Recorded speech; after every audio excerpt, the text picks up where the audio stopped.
Hi there, I'm Randy Gilbert, and welcome to this edition of Capital Update. When we were taping our last show, Minnesota was just days before a pending and ultimate shutdown of 21 days. And today, as in with the last show, I have Senator Gen Olson and Representative Connie Doepke to talk about what occurred during the shutdown and where we're going to be going. Jen, as we left here the last time, we had some great discussions, but I thought it was funny that when we ultimately got to a solution to the shutdown, some odd things happened. Do you want to elaborate on that? Well, it was quite interesting. I think nobody was happy with the shutdown, and it was very difficult getting to the point of any negotiations, even that were pressing during that time. So it was interesting when the governor went out to the people and visited with them. When he came back from that trip, apparently he heard a lot from the people that sent the message, get this done and get things rolling again. And so he went back to and accepted an offer made just prior, the day before the shutdown, when there was some serious negotiations. That's when really they started, when they were in this cone of silence of the governor making an offer and the counter and back and forth, just kind of testing the waters to see what was acceptable. And he had backed away from his income tax and instead replaced it with a school shift that was equal to what we have now. So in other words, he was doubling it, bringing it back to 50%, which wasn't accepted by the Republican side, but they came back with splitting the difference halfway and then borrowing against the tobacco bonds from that tobacco settlement, which has been done in quite a few other states. When he came back, he surprised everybody by going back and accepting the offer that he had rejected, because he'd rejected that and come back and put his income tax in place in a letter, and that kind of shut things down. That was the 30th just before the July 1st. So he accepted it, and which was strange because people then will say, well, if you can accept it now, why didn't you accept it then? And he claimed that there was the policy problems, but there had been no policy requirements in that offer. So anyway, at that point, a lot of his own party were very unhappy with him because at that point he owned the shutdown. Sure. But the offer that was made, wasn't one that necessarily that the Republican, the legislative majority, really wanted ultimately either. But what choice did they have if they didn't try to work through with it and through some of the other issues and get to an agreement and the shutdown continued, then the legislature would have owned the shutdown. So two things when you say that, because as somebody who was watching the news, probably a little bit more closely than some, although polls say that almost 80% of Minnesotans were watching what was going on. Yeah. When he accepted the offer, though it seemed like it was an exact acceptance, there was these but-fors. I'll accept it but for these changes. Ultimately, when we got to the end, was it exactly the same bill that the Republicans had provided to him days before the mandatory shutdown? Well, it really wasn't a bill. It was just two components of how to close that gap. There were 9 budget bills out there that include lots of stuff. And what was difficult in the ending was that we had not been able to, there was no readiness or willingness on the part of the administration to negotiate many of those provisions, some policy, some reforms, things that would drive the expenditure of the money that's in the base even, and get some of those things resolved until we had the final picture, and then you adjust the spreadsheets. So we really there was a lot of work to do, and it's the kind of work that you generally do before the end of session when conference committees are meeting and so on, which we were negotiating with ourselves back at that time and couldn't get the engagement there either. So we really had I felt like we had 3 ends of session, one at May 23rd, one at July 1st when trying to get to the and prevent the shutdown, and then finally when we got it done. So it has been it's been a brutal year. So We've had 3 sessions. do you want to make the comment that you said administration, just for the viewing audience? We're talking the Dayton administration. Yes. And so now, Connie, I'll ask you, do you Yeah. believe Governor Dayton, the onus of the shutdown would have been on him because of what occurred? Jen had made that comment. Well, whether it's him or his administration, his staff, and his advisors, I think that the discovery that when 24 bills were vetoed at the end of the May 23rd session, there was a lot, when we finally got into the compromise negotiations, I think there was a recognition that many of those bills had not been vetted by his administrators. I mean, they sat in on meetings and so forth, but that there was not a real solid understanding of what was in each one of those bills. They said no to say no. It said no to say no, and that was the feeling, and I don't... You got the feeling that But you got the feeling. shutdown was intentional, that the legislature Yeah, would be blamed. and that was the we feeling. were, I mean, Yeah. there's enough blame to go around to everybody. Right. Of course. Nobody's, it was just a difficult time. But Right. And that's what, and at some point, and I know we need to talk about how we're going to prevent this at some point in the future, but I think that for the immediate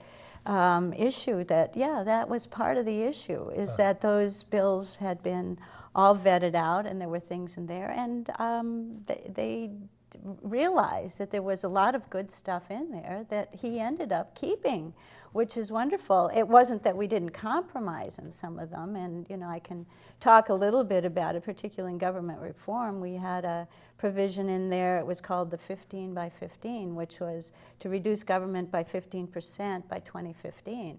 Well, we ended up, instead of 15%, we're going to be reducing it, in this biennium, we wanted to reduce it by 7.5%. Well, we reduced it by 6%, and he agreed to that. So essentially, maybe it'll be 12 by 15, but that's the kind of thing that we ended up getting in there. There's lots of other wonderful things in those bills that are very, very good reform, that are going to start getting structural reform into our government. And we're also going to see that there's a lot of savings that's going to take place, that the state demographers and the fiscal people, that it's never happened before, that we put these kinds of reforms in place. We've always been on a trajectory to grow government. Now we're putting the strings on, and there's going to be a lot of savings that we're going to So that's interesting, and we're Yeah. not statisticians here or economists. Yes. How long before they believe they can actually start seeing some of these true savings? Well, I think in Health and Human Services, I think we're going to see them immediately, because that's where we've actually taken account, have accounted for $1 billion worth of savings in the next couple of bienniums or more. the trajectory there was the highest. The 22% It- growth, yes. which was the trajectory, and it's down to single digits. 4.8. Okay, nice. 4.8%. And so one of the things, and this was talked about on the House floor on the last evening, was that the savings that we're realizing in Health and Human Services, which includes welfare and so forth as well, is $1 billion a year for the next 10 years. And so we're going to start realizing that $1 billion. Those are numbers that we were allowed to book. Now, there's a lot of the other ones we weren't allowed to book in the out years, but we'll realize them. It's amazing that those topics get lost in the news and everything. You don't hear about some of the structural changes that have occurred with this budget. It was amazing. It was very good. I mean, I think the biggest thing that people are angry about is the extra spending and where that came from. And Right. quite frankly, as a layman, I would be angry too, because it sounds like we're stealing from the schools and we're borrowing from our children's future. Those are the sound bites. Right. When in actuality, I would love to explain that a little bit. Is that all right? Yeah, absolutely. I don't want to take. Now, are we talking the away from- shift? Is that what you're going to speak to? or- Yes. Yep. It's primarily, I think the thing that people are most angry about, especially parents, and on our district at least, is that we're stealing from our schools. When in actuality, a shift, although none of us are happy with it, and it's better than the original shift that the governor proposed, which was 50-50. Which doubled. I mean, it was another 1.4 billion. Yeah. The one that went in was like was 700. Yes, 700 but billion. 700 that's bad enough. million, Yes. and that's bad enough. But what it does, We need to say that again, 700 million million versus 1.4 billion. billion. Yes. Just so that doesn't get lost. Yes, It's so a big those number. two are, so that was the compromise that was made on June 30th from the majority party, was to reduce what the governor had asked for and to make it a little, but at least meet him part way, because currently the shift in the last biennium was 70-30. So now it's 60-40 instead of 50-50, what the governor had And asked what for. that does is it causes many school districts that don't have a luxury Yeah. of a good fund balance to cash flow problems. But I do so kn- they may have to borrow. But that is why we put back in. There's a fair amount of money, additional money. The growth is 9.3% for education. None of the formulas were cut or frozen, and in fact, the basic aid went up $50 the first year and another $50 the second year, which means $150 over that, and that should buffer some of the per people pupil. Yes. per pupil that will help with Is that some of through those all borrowing costs. 354 school districts? Yes. Okay. That's all of Because I know that the funding is not the same for each. There's one, I do want to leave everyone with this thought that the entitlements to the schools have not changed. And so therefore, that doesn't mean that we're stealing from them. There's no cuts there. There are no cuts there, and it's in statute that we must pay that back. It automatically gets paid back once we are able to do that. Any fund balances, once we get more on a trajectory of saving money and having growth. money and growth and so forth, they are automatically paid back. So it's not stealing from them, it's a delay. Right, it's just them Borrowed. helping the Yes. solution, although Yes. there's probably a better way to get to a solution. Oh, here. And I think when we absolutely. get talking about in the second half of the show, Yes. I do want to ask the question, so I'll plant it now, but we'll talk about it then. Can we ever get it where we never borrow? So it's a zero instead of 50-50, 60-40. That's just something to think about. You mean Well, from the that's- schools? Yes. Okay. Well, if we ever get it back to the 90-10, it's sitting there for a future legislature if we get in the same trouble to do it again. Sure. Yes. I mean, that's one reason that most of the superintendents, they preferred this to cutting, number one. Yes. And second, some say don't pay it back too fast. Okay. Yes. Because it shouldn't be rolled into the everyday expenses. Okay. At that point, it's kind of one-time money coming back that they have adjusted to that reduction, and so and as soon as you get it back to it, it's the temptation to do it again. So that's interesting. So that if that's a future legislature, we can't bind that, in terms of what's done. But the reality is we do have a challenge, and we've got a particular challenge that is even beyond us. Okay. And most recessions that we've gone through, we've come through fairly quickly, and the growth in the economy has worked us out of it, and have being able to go back on that. We're not seeing that growth nationally. Okay, so And let's pick up on this when we come back, because I think Yes, this is great. important. So when we come back on the second half, we're going to pick up on our education conversation about the shift that's occurring. And then the ultimate question is, where do we go from here now that the budget is in place and the state government is up and running again? We'll be right back.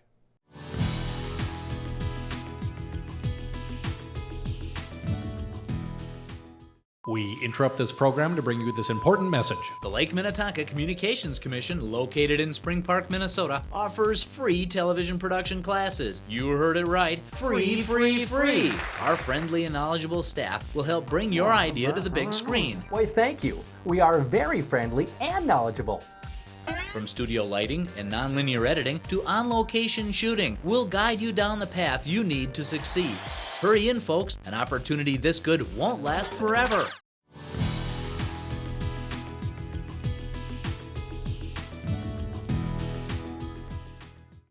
Welcome back to Capital Update.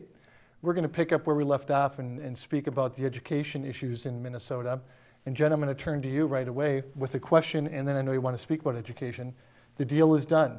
The budget's in place. Tell me what you liked about it, what you didn't like about it, and I know you want to speak a little bit more on education. Well, it was this was an interesting experience, as you know, for both Connie and I. This was our first time in the majority, and for me, it meant having a gavel. And Education Committee was the one that I had a chance to chair. It's a great responsibility, and there have been some long-standing needs and things that we hadn't been able to get done, and many of them we were able to lift some of the mandates that have been very difficult for our schools to deal with, and we did. Lift a maintenance of effort that was required to continue for certain support personnel. The January 15th settlement of contracts, or else they would lose $25 per pupil. And the staff development 2% set aside with the kinds of activities that could be used on were not necessarily contributing to improved student achievement. So we didn't, we repealed the first two. The second we delayed for another 2 years. Hopefully, ultimately, we will be able to redo what the importance of staff development and have it be much more locally centered. So those were several of the things that happened in terms of mandate relief. But also, you know, there's needs for reforms. There were a lot of reforms introduced and discussed. Some of them were essentially off the table. I know everybody's heard me talk about my interest in literacy and reading proficiently by 3rd grade, how critical it is to life, to our society, as well as you know, the economics of our country at this point too. And the package that went to the governor in our final negotiations, he kept all of the literacy provisions, for which I was grateful. We will now have a revenue stream that will reward schools for their achievement of reading proficiency by 3rd grade. Half of that formula is based on achieving the proficiency, and the other half is by growth. So some of those that are far behind, if they're making substantial growth, they will be eligible for it as well. So if they're learning. We tripled the amount of money going into the Minnesota Reading Corps, which is another first in this is that revenue stream is, I think, a first in the country, and the Minnesota Reading Corps is a made in Minnesota model that that we tripled. It's affiliated with the AmeriCorps. And the dollars are matched 3 to 1, and there are local dollars that are private dollars that are involved in it as well.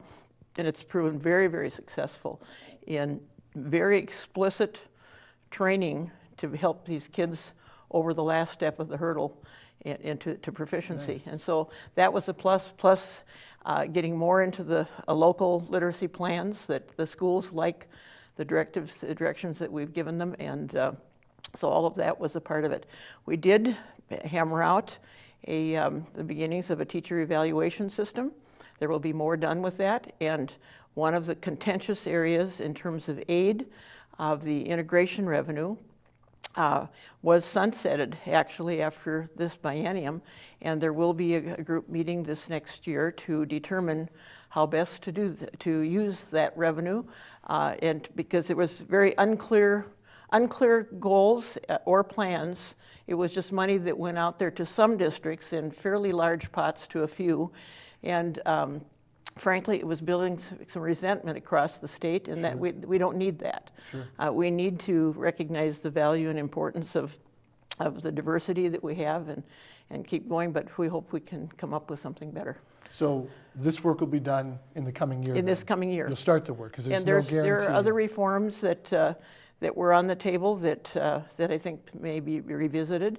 But it was a pretty big bite, as mentioned before. Sometimes it's hard to pull off major restructuring and reform when you're trying to solve and get past an impasse in resolving the budget, the dollar figures. And I think, as Connie brought out, we made some major things in health and human services and in state government of trying to move in that direction and put some mechanisms in place to make those savings.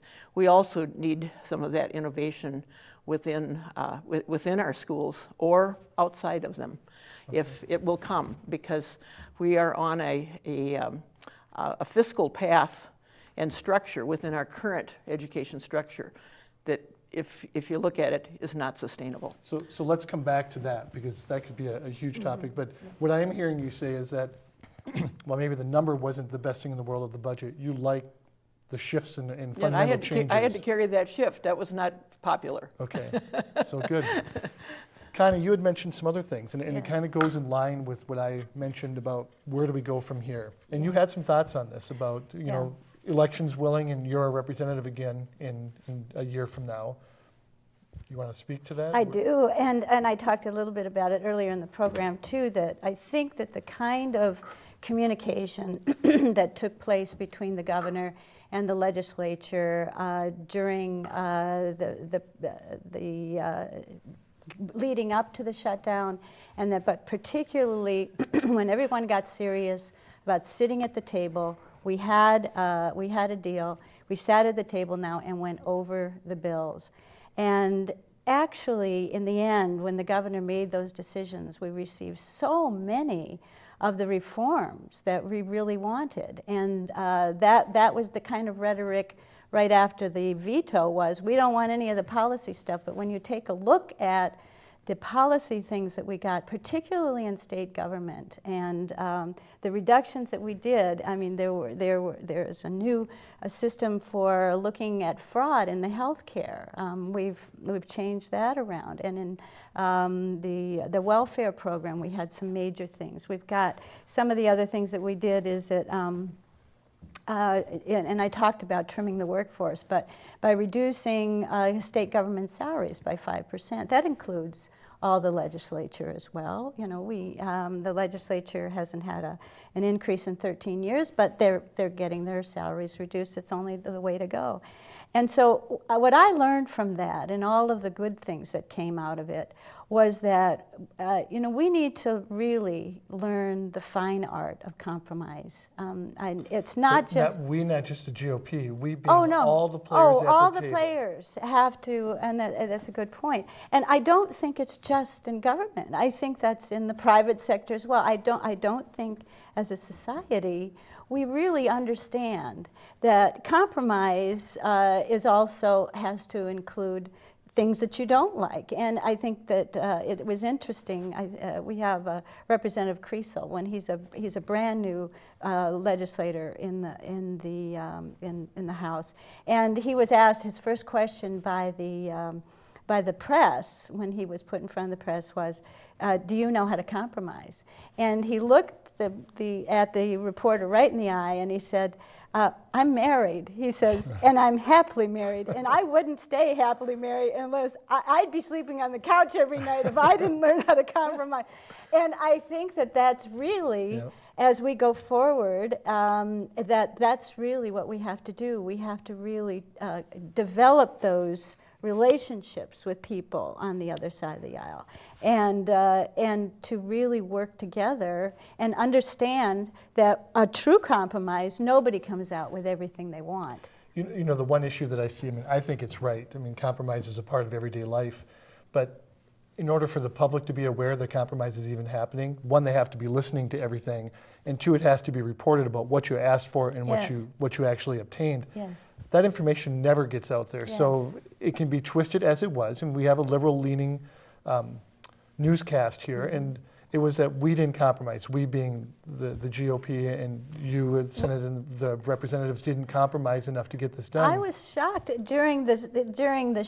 the shutdown, and many of my emails were, "You're not compromising, you're not compromising," and the legislature had offered 3 very strong positions. It wasn't as if we were compromising every single moment, but when we'd hear what the governor didn't like, we'd come back with a compromise position. And the fact that he ended up taking a compromise that we had given him on the 30th of June at 3 o'clock in the afternoon as the final as the final compromise is indicative that yes, we were. And when I've told people, well, that compromise was given to him before the shutdown. So there was that sense of trying to work together.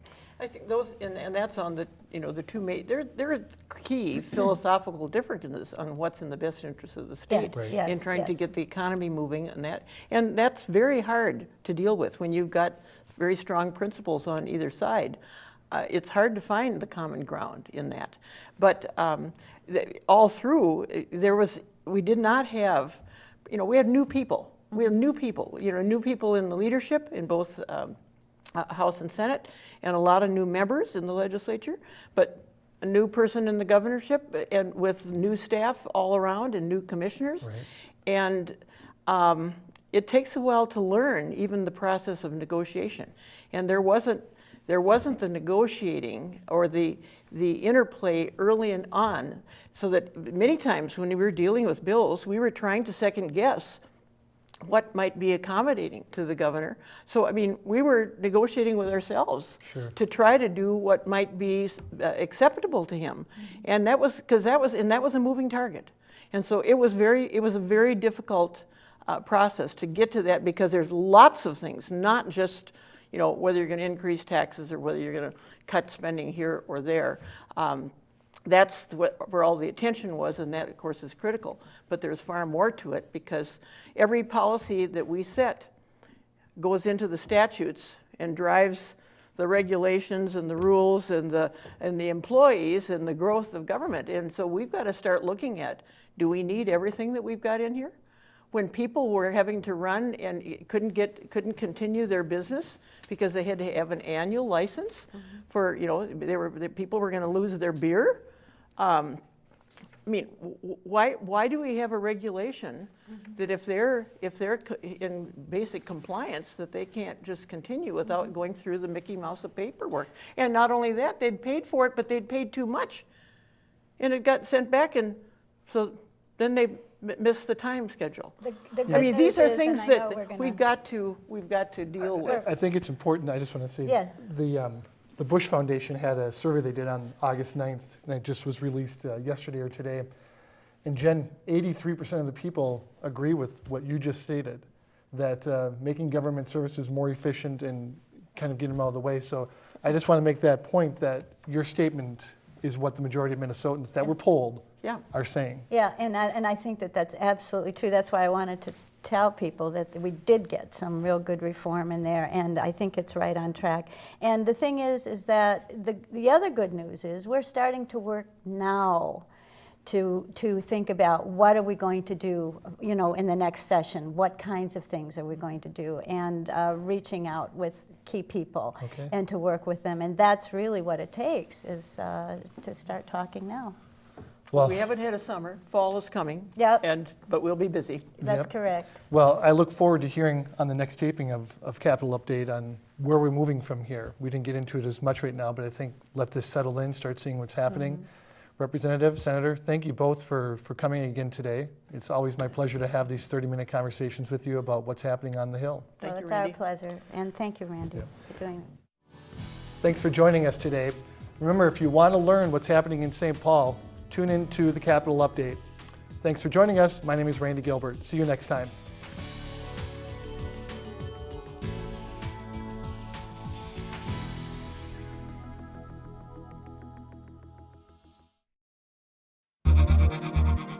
You are watching the LMCC, the Lake Minnetonka Communications Commission's community television channels.